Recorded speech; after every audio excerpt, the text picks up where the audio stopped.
Hello, in this video I will show you how to install Edge browser on OPPO Find X2 Lite. So you have to start with opening your Google Play Store. Now click on search bar and type in Edge. And now click search. And click install.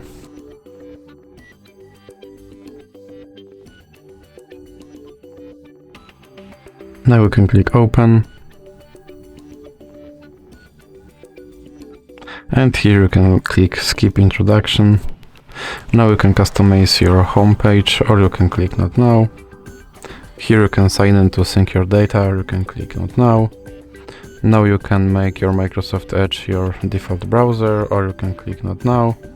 And now you have to confirm your data and privacy settings. And now it asks you if you want to import your browsing data from Google, or you can click not now. And that's it. Now you can use your Microsoft Edge as your regular browser. So that's it for this video. If you liked it, please remember to leave like and subscribe.